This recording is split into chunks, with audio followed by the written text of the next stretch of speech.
અમદાવાદના ચંદોડા ડિમોલેશનમાં કામગીરીનો દોર હજુ પણ યથાવત જોવા મળી રહ્યો છે। ચંદોડા વિસ્તારમાં ત્રીજા દિવસે પણ ડિમોલેશનની કામગીરી યથાવત છે। ચંદોડા પાસે મિલ્લતનગરમાં ગેરકાયદેસર દબાણો દૂર કરવામાં આવ્યા છે। ગની પથ્થરવાલાનું પણ ગેરકાયદેસર બાંધકામ તોડી પાડવામાં આવ્યું છે। આ વચ્ચે તમને જણાવી દઈએ કે ગની પથ્થરવાલાનો દીકરો હુસૈન પથ્થરવાલા જગ્યાનું સંચાલન કરે છે અને તેની સાથે જ ગની પથ્થરવાલાએ 10 જેટલી નાની ઓરડીઓ બનાવી અને લેબર કોલોની પણ બનાવી હતી। અત્યાર સુધી 70% વધારે બાંધકામ તોડવાની કામગીરી પૂર્ણ કરવામાં આવી છે। આજે ત્રીજો દિવસ છે। સતત ત્રીજા દિવસે ડિમોલેશનની કામગીરી યથાવત જોવા મળી રહી છે। 2 દિવસથી ગૃહ રાજ્યમંત્રી હર્ષ સંઘવી સતત ત્યાં પહોંચીને અને નિરીક્ષણ કરી રહ્યા છે। તો બીજી તરફ મોટી સંખ્યામાં પોલીસનો કાફલો અને અમદાવાદ મ્યુનિસિપલ કોર્પોરેશનના ઉચ્ચ અધિકારીઓ પણ ત્યાં ઉપસ્થિત છે। અમદાવાદના ચંદોડા ડિમોલેશનની કામગીરીનો ત્રીજો દિવસ છે। કામગીરી હજુ પણ યથાવત જોવા મળી રહી છે। તો બીજી તરફ 70% જેટલું કામ પૂર્ણ થઈ ચૂક્યું છે, પરંતુ હજુ પણ ગેરકાયદેસર જે બાંધકામો છે તેને તોડી પાડવા માટે તંત્રે કવાયત હાથ ધરી છે।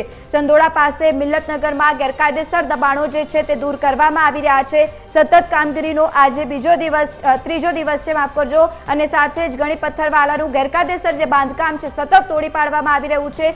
અલગ અલગ જગ્યાઓ પર જે ગેરકાયદેસર બાંધકામો કરીને રાખેલા હતા છેલ્લા ઘણા વર્ષોથી, તેને પણ તોડવાની સતત કવાયત હાથ ધરવામાં આવી રહી છે।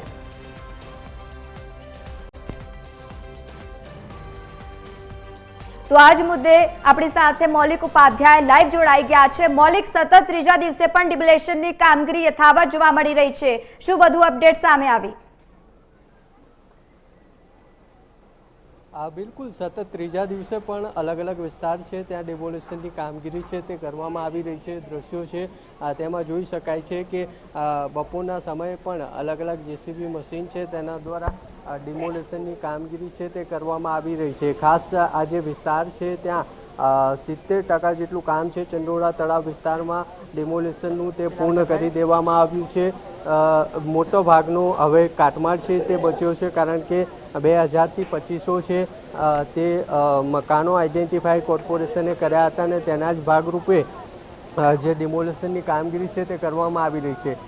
કેમેરામેનને કહીશ બીજી સાઈડના પણ દ્રશ્યો છે તે બતાવશે કે કઈ રીતે પોલીસ બંદોબસ્ત સાથે અહીંયા ડિમોલેશનની કામગીરી ત્રીજા દિવસે પણ ચાલી છે। પહેલા દિવસથી પોલીસ કોર્પોરેશનની ટીમ છે તેના સાથે આ ડિમોલેશનની કામગીરી છે તે શરૂ કરવામાં આવી હતી। જેસીબી મશીન છે તેની પણ મદદ લેવાઈ રહી છે। અહીંયા આજે તમને જે વિસ્તાર દેખાય છે ત્યાં મોટા ભાગના કાચા મકાનો છે તે હતા, પરંતુ જે રીતે કોર્પોરેશનની ટીમ અને પોલીસની સંયુક્ત ટીમે આ છે તમામ જે બાંધકામો છે કાચા મકાનો હતા તે દૂર કર્યા છે। સાથે સાથે જ જે લોકોએ આ વિસ્તારમાં પોતાની ઓરડીઓ બનાવી હતી, મકાનો બનાવ્યા હતા, તેને પણ ધ્વસ્ત કરવામાં આવ્યા છે। એટલે આજે છે તે મોટાભાગની કામગીરી ડિમોલેશન કરવાની કામગીરી છે તે પૂર્ણ થઈ ચૂકી છે, કારણ કે મિલ્લતનગરનો જે વિસ્તાર છે ત્યાં ડિમોલેશનની કામગીરી છે તે કરવામાં આવી રહી હતી। સાથે જ અહીંયા પણ કેટલાક વિસ્તાર છે ત્યાં ડિમોલેશનની કામગીરી છે કરવામાં આવી રહી છે। આ રીતે જે લોકો છે તેમનો સામાન છે તે રિક્ષામાં અને ટ્રકમાં લઈ જતા પણ જોવા મળી રહ્યા છે, કારણ કે કોર્પોરેશન અને પોલીસની ટીમે જ્યારે ડિમોલેશન કર્યું ત્યારે મકાન ખાલી કરાવ્યા હતા અને ત્યારબાદ આ વિસ્તારમાં ડિમોલેશન છે તે કરવામાં આવ્યું હતું।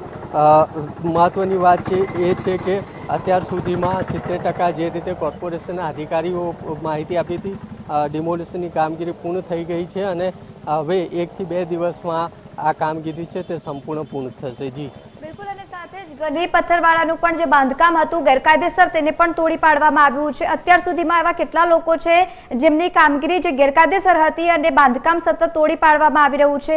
હજુ પણ કેટલી કામગીરી બાકી છે?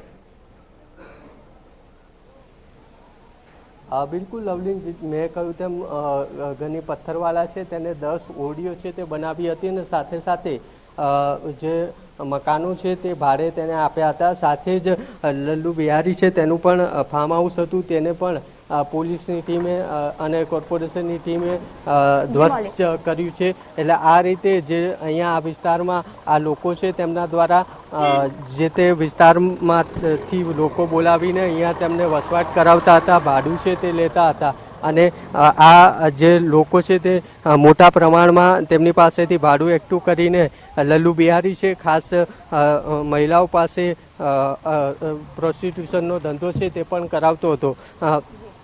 મહત્વની વાત એ છે કે આ જે વિસ્તાર છે તે ચંડોળા તળાવનો વિસ્તાર છે, એટલે તળાવમાં ગેરકાયદેસર બાંધકામ ન કરી શકાય તેમ છતાં છેલ્લા 10 થી 15 વર્ષથી આ પ્રકારે બાંધકામ છે તે થઈ રહ્યું હતું.